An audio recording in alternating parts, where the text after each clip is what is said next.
just came in, and a statement came in from the Atomic Energy Commission of Israel. And I just wanted, this is an official letter, and they're very serious people, as you know. The devastating U.S. strike on Fordo destroyed the site's critical infrastructure and rendered the enrichment facility totally inoperable. It was devastated. We assess that the American strikes on Iran's nuclear facilities has set back Iran's ability to develop nuclear weapons for many years to come. This achievement can continue indefinitely if Iran does not get access to nuclear material, which it won't. It's so sad that that whole thing had to go. But I just want to thank our pilots. You know, they were maligned and treated very bad, demeaned by fake news CNN, which is back there, believe it or not, wasting time, nobody's watching them, so they're just wasting a lot of time, wasting my time. And the New York Times, they put out a story that, well, maybe they were hit, but it wasn't bad. Well, it was so bad that they ended the war. It ended the war. Somebody said in a certain way, you know, that it was so devastating, actually. If you look at Hiroshima, if you look at Nagasaki, you know, that ended a war too. This ended a war in a different way, but it was so devastating. Also, they have, out of Dubai, just came that Iran's foreign ministry spokesman, this is Iran's foreign ministry, says its nuclear installations were very badly damaged by the American strike. So what bothered me about these reports were fake reports put out by the New York Times, failing, I call it the failing New York Times because it's doing terribly. Without me, it would be doing no business at all. But, and by fake news, CNN and MSDNC, all of these terrible people, you know, they have no credibility. You know, when I started, they were at 94% credibility, the media. Now it's at 16%. And I'm very proud of it because I've exposed it for what it is. But when I saw them starting to question the caliber of the attack, was it bad? Well, it was really bad. It was devastating. They were obliterated. In fact, you can't get into the tunnels. They just put that over. That just came out. They can't. There's nothing. There's no way you can even get down. The whole thing is collapsed in a disaster.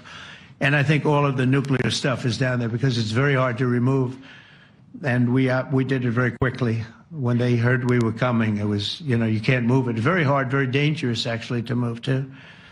And they also knew we were coming, so I don't think too many people want to be down there knowing we're coming. With the bunker busters, as we call them, we're the only ones that have them. We have the best equipment, best nuclear equipment, and we have the best equipment in the world. And by the way, we can't forget our submarine, which was out there, submarines actually, but submarine was out there. We shot 30 rockets into an area, every single one of them. I think it was almost 400 miles away, I think, Pete, right? 400? And long. It was in the ocean, long ways away. And we shot a total of 30. Every single one of them hit within 9 inches from where it was supposed to be. It took out a lot. Because we didn't do just Fordo, we did 2 others in addition, which hadn't been completely destroyed. So we hit them with a submarine from hundreds of miles away. Amazing, just amazing equipment. Greatest submarines in the world. Nobody's even close. They're 20 years behind us when it comes to submarine technology. So that's one, and the other was from the Atomic Energy Commission.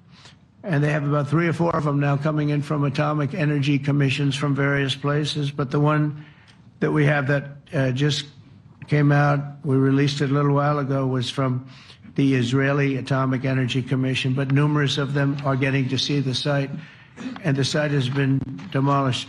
And again, we had these brave patriots, these incredible flyers, these people that can fly a plane better than anybody can fly a plane, going into very hostile territory, flying into the territory that has got more missiles and things pointed at it, but it was very stealth. They didn't get to see it. It was dark.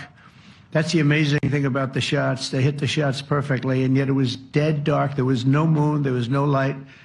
It was virtually moonless. It was very dark, and the shots were hit perfectly. But when they get demeaned, and they were very upset about it because they knew how strong it would be. Back in Missouri, the pilots flew about 36 hours, two ways, far distance, and in those incredible B-2s. And we then had the F-22s, and we had the F-35s, and we had other planes, and we had, I think, a total of 52 tankers. That means the big tankers, because the refueling was a lot for all of the different planes that we sent. Incredible operation, and I have to say, General Raisin Cain was incredible. That's why he beat ISIS, and we beat ISIS in a matter of weeks. I was told it would take 4 to 5 years. We did it in a few weeks, and he was great. That's why he's the head of the Joint Chiefs of Staff right now, because I had a very good experience with him. He knocked out ISIS in a period of literally a few weeks. Amazing. And it was supposed to take a few years, 5 years to be exact. So we had a great victory there, and we then came here, and I think we had a great victory here. But this is an ongoing project. This is the safety of Europe, the safety of the world. And they've raised it from 2% to 5%, something which nobody, and you're talking about over $1 trillion a year. So we're talking about a lot of money coming in from countries that were not paying nearly enough to be effective.